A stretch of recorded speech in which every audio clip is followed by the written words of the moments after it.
പ്രവാചകനായ യോന ഒരടയാളമാണ്.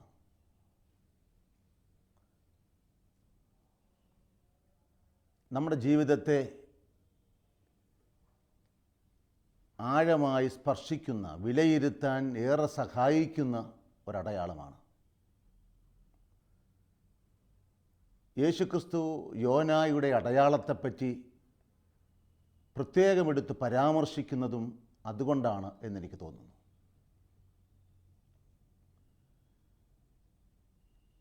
യോനായിക്ക് ഒരു നിയോഗമുണ്ട്, മഹാനഗരമായ നിനവയിലേക്ക് പോകാൻ. നിനവയുടെ മാനസാന്തരമാണ് അവൻ ലക്ഷ്യം വയ്ക്കേണ്ടത്. ആ മാനസാന്തരത്തിനു വേണ്ടി യോനായെ ഒരു ഉപകരണമാക്കാനാണ് ദൈവത്തിൻ്റെ പദ്ധതി. എന്നാൽ യോന ദൈവത്തിൻ്റെ പദ്ധതിക്ക് വിരുദ്ധമായി സ്വന്തമായൊരു പദ്ധതി തയ്യാറാക്കി. അതിന് ന്യായീകരണം യോന അവസാനം പറയുന്നുണ്ട്. ഞാൻ പ്രസംഗിക്കും, അവർ മാനസാന്തരപ്പെടും, അപ്പോൾ ഞാൻ പ്രസംഗിച്ച ശിക്ഷാവിധി നടപ്പിലാക്കാതെ വരും, നീ കാരുണ്യവാനാണ്. ദൈവത്തിൻ്റെ കരുണ ഭയപ്പെടുന്ന ഒരു പ്രവാചകനോ? ചിലപ്പോൾ നമുക്ക് തോന്നാം.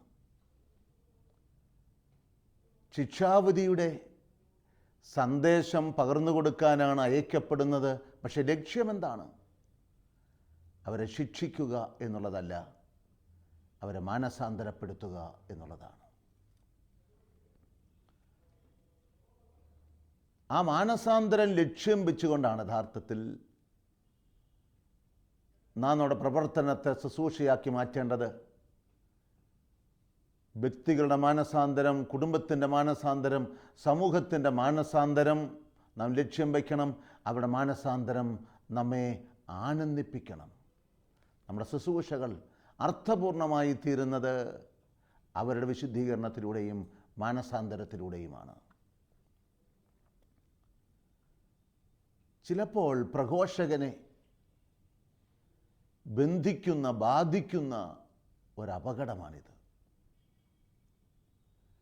ദൈവത്തെക്കാൾ വലിയവനായി പ്രഘോഷകൻ മാറുക. ഞാൻ പറഞ്ഞ വചനം, ഞാൻ എടുത്ത നിലപാടുകൾ മാറാൻ പാടില്ല. എന്നിലൂടെ ദൈവം പ്രവർത്തിക്കുന്ന അത്ഭുതങ്ങളല്ല, ഞാൻ പ്രവർത്തിക്കുന്ന അത്ഭുതങ്ങളാണ് എന്ന മട്ടിൽ പ്രഘോഷകൻ ദൈവത്തിൻ്റെ സ്ഥാനം കൈയാളാൻ തയ്യാറാകുമ്പോൾ അത് അപകടകരമായി തീരുന്നു. അവന് മാനസാന്തരം ആവശ്യമുണ്ട്. ദൈവത്തിൻ്റെ പദ്ധതിയുടെ രഹസ്യങ്ങളെല്ലാം തിരിച്ചറിയാൻ ഒരുവനും സാധിക്കില്ല. അതിനുവേണ്ടി നാം ബന്ധപ്പെടേണ്ടതുമില്ല. ഒരർത്ഥത്തിൽ ദൈവം നമ്മെ ഏൽപ്പിച്ചിരിക്കുന്ന ഉത്തരവാദിത്തങ്ങൾ അതിൻ്റെ പൂർണ്ണതയിൽ നിറവേറ്റുക. അസ്ഥിയുടെ താഴ്വാരത്ത് വചനം പ്രഘോഷിക്കാനാണ് നിന്നോട് ആവശ്യപ്പെട്ടിരിക്കുന്നതെങ്കിൽ യെസക്കിയേലിനെ പോലെ ഒരുപക്ഷെ ഫലരഹിതമെന്ന് മനസ്സ് പറയുന്ന, ബുദ്ധി പറയുന്ന ഇടത്തും പ്രവർത്തിക്കാനുള്ള ബാധ്യത ശുശ്രൂഷകനുണ്ട്.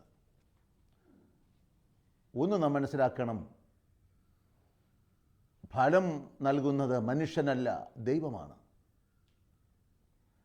അതുകൊണ്ട് തന്നെ എളിമപ്പെട്ട് നിന്നുകൊണ്ട് മാത്രമേ നമ്മുടെ ശുശ്രൂഷകൾ ഫലദായകമാക്കാൻ സാധിക്കുള്ളൂ എന്നുള്ള ആ ഒരു പാഠം യോനായിൽ നിന്നും നാം പഠിക്കേണ്ടതുണ്ട്. ദൈവത്തിൻ്റെ പദ്ധതിക്ക് വിരുദ്ധമായി പദ്ധതി തയ്യാറാക്കുന്ന യോന ആ പദ്ധതി നിറവേറ്റാൻ വേണ്ടി തൻ്റേതായൊരു വഴി കണ്ടെത്തി, തൻ്റേതായ പാതയിലൂടെ ഓടി മഹാനഗരമായ നിനവയിലേക്കുള്ള പാത വിട്ടിട്ട് അവൻ ഓടിയത് താർഷീഷിലേക്കാണ്. അവൻ യോപ്പായിലെത്തി, കപ്പൽ കയറി. പ്രത്യേകിച്ച് എടുത്ത് പറയുന്ന ഒരു കാര്യമുണ്ട്. അവൻ അതിൽ കയറി, അവൻ യോപ്പായിലെത്തി. അവിടെ താർഷീഷിലേക്ക് പോകുന്ന ഒരു കപ്പൽ കണ്ടു. യാത്രക്കൂലി കൊടുത്ത് അവൻ അതിൽ കയറി. അപ്പോൾ ഫ്രീ ആയിട്ടുള്ള യാത്രയല്ല, അവൻ്റെ കൈവശമുള്ള പണം കൊടുത്ത്, യാത്രക്കൂലി കൊടുത്ത് അവനിഷ്ടമുള്ളിടത്തേക്ക് യാത്ര ചെയ്യുന്നു. അതൊരു സമീപനമാണ്. അപ്പോൾ നമ്മുടെ കയ്യിലുള്ളതും ദൈവത്തിൻ്റെ ദാനമാണെന്ന് പലപ്പോഴും നാം മറന്നുപോകും. അവൻ യാത്രക്കൂലി കൊടുത്ത് അവനിഷ്ടമുള്ളിടത്തേക്ക് അവൻ യാത്ര ചെയ്യുന്നു. ഭോഷനായ മനുഷ്യൻ പലപ്പോഴും തെറ്റിദ്ധരിക്കുന്നത് അവനിഷ്ടമുള്ളിടത്തേക്ക് പോകാൻ അവന് സാധിക്കുമെന്നാണ്. ദൈവം പിന്തുടരുന്നു.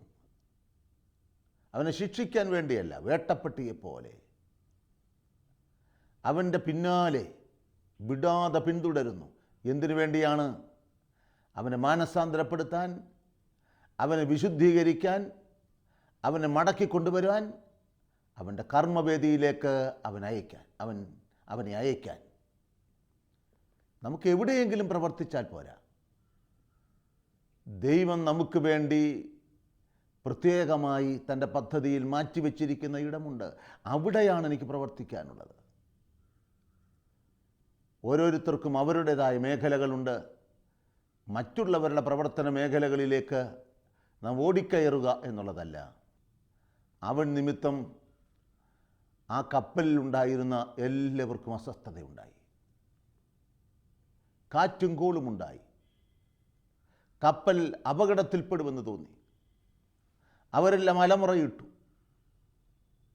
കപ്പിത്താൻ എല്ലാവരും അവരുടെ ദൈവത്തെ വിളിച്ച് പ്രാർത്ഥിക്കാൻ പറയുമ്പോഴും പ്രാർത്ഥിക്കാൻ സാധിക്കാത്ത ഒരു പ്രവാചകൻ ആ താഴെത്തട്ടിൽ മന്ദഹൃദയനായി ഉറക്കം നടിച്ച് കിടക്കുന്നുണ്ട് എന്ന്. ദൈവഹിതത്തിന് വിരുദ്ധമായി യാത്ര ചെയ്യുന്നവന് ആഴമായ അനുഭവത്തോടെ പ്രാർത്ഥിക്കാൻ സാധിക്കില്ല, വെളിപാടുകൾ സ്വീകരിക്കാൻ സാധ്യമല്ല.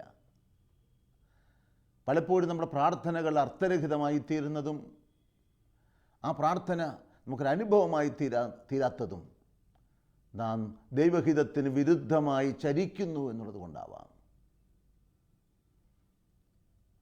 നമ്മുടെ യാത്രയുടെ പാത ചിട്ടപ്പെടുത്തിക്കൊണ്ട് മാത്രമേ നമുക്ക് മുന്നോട്ട് പോകാൻ സാധിക്കുള്ളൂ.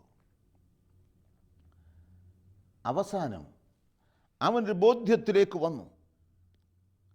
അവനോട് ചോദിച്ചു, കടൽ ശാന്തമാകേണ്ടതിന് ഞങ്ങൾ നിന്നെ എന്തു ചെയ്യണം? നറുക്കിട്ടപ്പോൾ അവൻ്റെ പേരാണ് കിട്ടിയത്.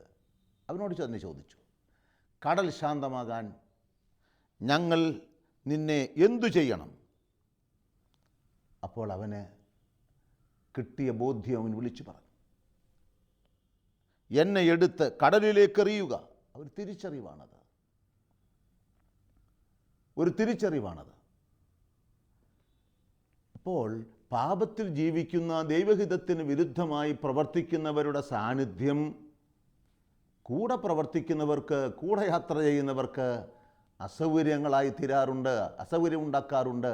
അതുകൊണ്ട് നമ്മളുടെ ഓരോരുത്തരുടെയും വിശുദ്ധീകരണം നമ്മോടൊപ്പം പ്രയാണത്തിലേർപ്പെട്ടിരിക്കുന്നവരുടെ യാത്ര സുഗമമാകാൻ, അവരുടെ ജീവിതം സന്തോഷപ്രദമാകാൻ ആവശ്യമാണ് എന്നുള്ളത് കൊണ്ട് കൂടി നാം നിരന്തര മാനസാന്തരത്തിന് നമ്മെ തന്നെ ഏൽപ്പിച്ചു കൊടുക്കണം, വിട്ടുകൊടുക്കണം. അവൻ കടലിലേക്ക് എറിയപ്പെട്ടു. തീർച്ചയായും അവന് സ്പർശനമുണ്ടായി എന്നതിൽ സംശയമില്ല. അവൻ്റെ തെറ്റ് അവൻ തിരിച്ചറിഞ്ഞു തുടങ്ങി. അത് മറ്റുള്ളവർക്കും നാശമായി എന്നവൻ കണ്ടെത്തി. എൻ്റെ പാപം ഈ പ്രകൃതിയെപ്പോലും ഇളക്കിമറിക്കുന്നു എന്നതാണ്. ഈ പ്രകൃതിയിലൊക്കെ ഉണ്ടായിരിക്കുന്ന മാറ്റം, ഇവിടുത്തെ ഈ വറുതിയും ഈ ചൂടും ഈ വെള്ളമില്ലാത്ത അവസ്ഥയും ഊഷരമായ മണ്ണും എങ്ങനെയുണ്ടായതാണ്? യഥാർത്ഥത്തിൽ അവിവേകിയായ മനുഷ്യൻ പ്രേരിതനായി പ്രവർത്തിക്കാൻ തയ്യാറായതിൻ്റെ പരിണത ഫലമാണ്. നമ്മുടെ ചുറ്റുപാടുകൾ മലിനമായതെങ്ങനെയാണ്? മാലിന്യം വലിയൊരു പ്രശ്നമായി നഗരങ്ങളിൽ കടന്നു വരാൻ, നഗരങ്ങളെ ഗ്രസിക്കാനിടയായത് എന്തുകൊണ്ടാണ്? മനുഷ്യൻ മറ്റുള്ളവരെ പരിഗണിക്കാതെ അവൻ്റെ മാലിന്യങ്ങൾ മറ്റുള്ളവരുടെ നേരെ വലിച്ചെറിയാൻ തയ്യാറായത് കൊണ്ടാണ്. പ്ലാസ്റ്റിക്കുകളിലൊക്കെ കെട്ടി ഈ മാലിന്യങ്ങൾ ഈ നടുറോഡിലും അയൽവക്കക്കാരൻ്റെ വീടിന് മുമ്പിലുമൊക്കെ എറിഞ്ഞു കൊടുത്ത് സാവകാശം അവയെല്ലാം രോഗാണുക്കൾ ഉണ്ടാക്കുന്നതായിത്തീരുന്നു. അതൊക്കെ സാവകാശം ഒരർത്ഥത്തിൽ ബോംബുകളായി തീരുകയാണ്. അതിൻ്റെ പിൻപിലുള്ള ആത്മീയമായ പാപ്പരത്വം നാം തീർച്ചയായും മനസ്സിലാക്കേണ്ടതുണ്ട്. ഈ പ്രകൃതി വരുതിക്കു നിൽക്കുന്നത് ദൈവീകമായൊരു ചൈതന്യത്തിൽ മനുഷ്യൻ ജീവിക്കുമ്പോഴാണ്, അവൻ മനുഷ്യനായി ജീവിക്കുമ്പോഴാണ്, ദൈവഹിതത്തിന് വിധേയനായി ജീവിക്കുമ്പോഴാണ് പ്രപഞ്ചം പോലും ഇളകിമറിഞ്ഞു. അതാണ് യേശുക്രിസ്തു കുരിശിൽ കിടക്കുമ്പോഴും മരണസമയത്തും സംഭവിച്ചതും അതാണ്. ഈ കൊടും ക്രൂരത ഈ പ്രപഞ്ചത്തിന് പോലും സഹിക്കാൻ സാധിക്കാത്ത ഒരവസ്ഥ. അവൻ കടലിലേക്ക് എറിയപ്പെട്ടു. കടലിൻ്റെ ആഴങ്ങളിൽ അവൻ അകപ്പെട്ടു. അവനെ ഒരു മത്സ്യം വന്ന് വിഴുങ്ങി. ആ കടലിൽ നിന്ന് നിലവിളി ഉയർന്നു.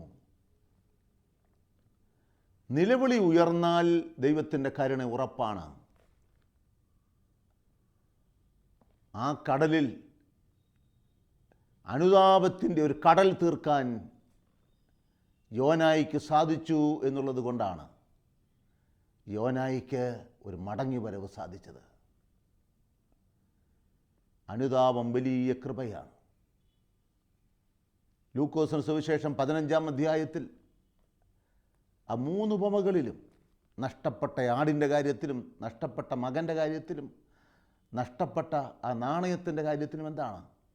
അതാണ്, ഒരു പാപി മാനസാന്തരപ്പെടുമ്പോൾ സ്വർഗം സന്തോഷിക്കുന്നു. അപ്പോൾ എൻ്റെ മാനസാന്തരം, എൻ്റെ അനുതാപം, എൻ്റെ അനുതാപത്തിൻ്റെ നിലവിളി ഈ പ്രപഞ്ചം ശ്രദ്ധിക്കും, സ്വർഗം ശ്രദ്ധിക്കും, ഈ പ്രപഞ്ചത്തെ നേരെയാക്കും, എൻ്റെ ചുറ്റുപാടുകളെ ശരിപ്പെടുത്തും. എൻ്റെ യാത്ര യഥാർത്ഥത്തിൽ ശരിയായ ദിശയിലേക്ക് നയിക്കപ്പെടും. അവനെ വിഴുങ്ങിയ മത്സ്യം തന്നെ അവന് വാഹനമായി മാറി എന്ന്. അവനെ വിഴുങ്ങിയ മത്സ്യം തന്നെ അവന് വാഹനമായി മാറിയെന്ന്. അവൻ അപകടപ്പെടും എന്ന് വിചാരിച്ച ആ കടൽ ശാന്തമായി തീർന്നു എന്ന്. ദൈവം നമ്മുടെ പക്ഷത്തെങ്കിൽ ആരാണ് നമുക്കെതിരെ നിൽക്കുക? എല്ലാം നമുക്ക് അനുകൂലമായി തീരും. ദൈവം നമ്മുടെ പക്ഷത്താകുന്നത് നമ്മുടെ ജീവിതത്തിൽ ഒരു അനുതാപത്തിൻ്റെ കടൽ തീർക്കുമ്പോഴാണ്. അനുതാപി യഥാർത്ഥത്തിൽ മോചനത്തിൻ്റെ, വിടുതലിൻ്റെ പാതയിലാണ് എന്നതിൽ യാതൊരു സംശയമില്ല. അതുകൊണ്ടാണ് നിരന്തര മാനസാന്തരം. നാം എത്രമാത്രം പുണ്യത്തിൽ ജീവിക്കാൻ ശ്രമിച്ചാലും നാം ജീവിക്കുന്ന ഈ സാഹചര്യങ്ങളിൽ നാം പലപ്പോഴും പാപത്തിൻ്റെ മാലിന്യത്തിൽ, സ്പർശനത്തിൽ വീഴാനിടയുണ്ട് എന്നുള്ളത് കൊണ്ട് നിരന്തരമായ അനുതാപത്തിൻ്റെ കണ്ണുനീർ ദൈവത്തിൻ്റെ സന്നദ്ധിയിൽ നാം വീഴ്ത്തേണ്ടതുണ്ട്. അത് മണ്ണിനെ വിശുദ്ധീകരിക്കും. അത് നമ്മുടെ ജീവിത സാഹചര്യങ്ങളെ വിശുദ്ധീകരിക്കും. നമ്മുടെ ഭവനങ്ങളെ വിശുദ്ധീകരിക്കും. അപകടങ്ങളിൽ നിന്ന് നമുക്ക് സംരക്ഷണം ലഭിക്കും. നമ്മുടെ കർമ്മവേദികളെ കൂടുതൽ ഫലദായകമാക്കും. വലിയൊരു അത്ഭുതമാണ് നാം ഇവിടെ കണ്ടെത്തുന്നത്. തന്നെ വിഴുങ്ങിയ മത്സ്യം തന്നെ അവന് വാഹനമായി തീരുകയും അവനെത്തേണ്ട ഇടത്ത് അവനെ എത്തിക്കുകയും ചെയ്യുന്നു. ദൈവിക പദ്ധതിക്ക് വിരുദ്ധമായ യാത്ര അവൻ ടിക്കറ്റ് എടുത്ത് നടത്തിയ യാത്രയാണെങ്കിൽ ദൈവഹിതത്തിന് തന്നെ കീഴ്വഴങ്ങിക്കൊണ്ടുള്ള മടക്കയാത്ര. അവനെന്താണ്? ടിക്കറ്റ് എടുക്കാതെ അവൻ എത്തേണ്ടിടത്ത് ദൈവം അവനെ എത്തിക്കുന്നു. യഹോവയുടെ കൽപ്പനയ്ക്ക് കീഴടങ്ങുന്ന ഒരു പ്രപഞ്ചത്തെ നമുക്ക് കണ്ടെത്താൻ സാധിക്കും. ഈ പ്രപഞ്ചവും ദൈവത്തിൻ്റെ മഹത്വമാണ് പ്രഘോഷിക്കുന്നത് എന്ന് മനസ്സിലാക്കുക. അവൻ ഇറങ്ങി നിന്നുകൊണ്ട് വചനം പ്രസംഗിച്ചു, മാനസാന്തരം പ്രസംഗിച്ചു, ശിക്ഷാവിധി പ്രസംഗിച്ചു. അത് ഫലമുണ്ടാക്കി.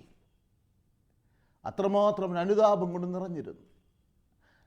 അവൻ്റെ ദൗത്യത്തെപ്പറ്റി അവന് ബോധ്യമുണ്ടായിരുന്നു. അവൻ്റെ പ്രവാചക ധർമ്മം നിറവേറ്റി. അവൻ ഉള്ളു പറഞ്ഞ് പ്രസംഗിച്ചു. ഹൃദയം ഉരുകി തീർച്ചയായും അവൻ പ്രസംഗിച്ചു. ഫലമുണ്ടായി. രാജാവും ജനവും മൃഗങ്ങൾ സഹിതം അവരുപവസിക്കാൻ, പ്രാർത്ഥിക്കാൻ, മാനസാന്തരത്തിൻ്റെ അനുഭവത്തിലേക്ക് കടന്നു വരാനിടയായി. ദൈവത്തിൻ്റെ കരുണ അവരുടെ മേൽ ചൊരിഞ്ഞു. പക്ഷേ അവിടെയും എന്താണ്? പ്രവാചകൻ്റെ ഒരു പരിമിതി നാം കണ്ടെത്തുന്നുണ്ട്.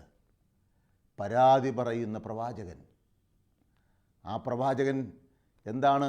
ശിക്ഷാവിധി പ്രസംഗിച്ചപ്പോൾ എന്തുകൊണ്ട് ഈ രക്ഷയുടെ അനുഭവം ഉണ്ടായി എന്ന് പരാതി പറയുന്നവനോട് യഹോവ ആവർത്തിക്കുന്നത് എന്താണ്? ദൈവം യോനായോട് ചോദിച്ചു,